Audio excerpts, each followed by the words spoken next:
H football ടോക്സിലേക്ക് ഇവർക്ക് സ്വാഗതം. നമ്മളിപ്പം നോക്കാൻ പോകുന്നത് നമ്മളുടെ ടോപ്പ് 5 മോസ്റ്റ് എക്സ്പെൻസീവ് ട്രാൻസ്ഫർ ആണ് നമ്മൾ നോക്കുന്നത്. അതായത് 5ാം സ്ഥാനം വരെയുള്ള ഇത് ഏത് ട്രാൻസ്ഫറിനാണ് കൂടുതൽ പൈസ ഉള്ളത്, അതൊക്കെയാണ് നമ്മൾ ഇതിൽ പറയാൻ പോകുന്നത്. നമുക്ക് നോക്കാം. അതായത് നമ്മളെ കുട്ടീനോ അതായത് 135 മില്യനാണ് നമ്മളെ ബാർസയിലോട്ട് വന്നത്.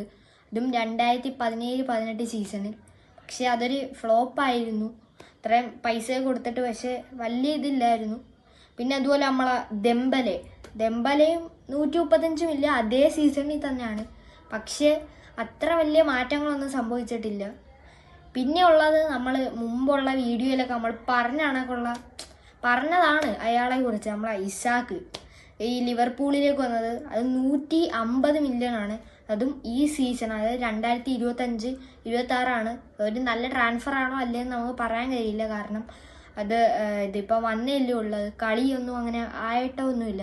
അത് കഴിഞ്ഞ് നമുക്ക് നോക്കാം.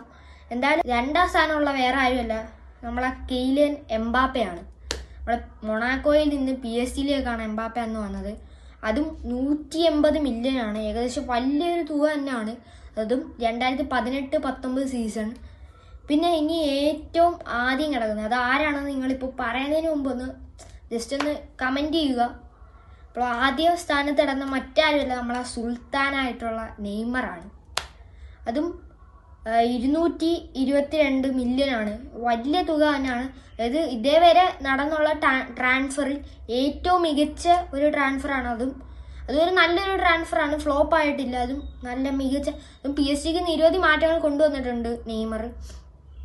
അതും ഫ്ലോപ്പ് അല്ല, എന്തായാലും ഒരു നല്ലൊരു ട്രാൻസ്ഫറാണ്. അതും 222 മില്യൺ, ഏറ്റവും കൂടിയ ട്രാൻസ്ഫർ എന്ന് വേണമെങ്കിൽ നമുക്ക് പറയാം. ഇത് 2017-18 സീസണാണ്. എന്തായാലും ബാക്കി വിശേഷങ്ങളുമായി നമുക്ക് വീണ്ടും കാണാം. നന്ദി, നമസ്കാരം.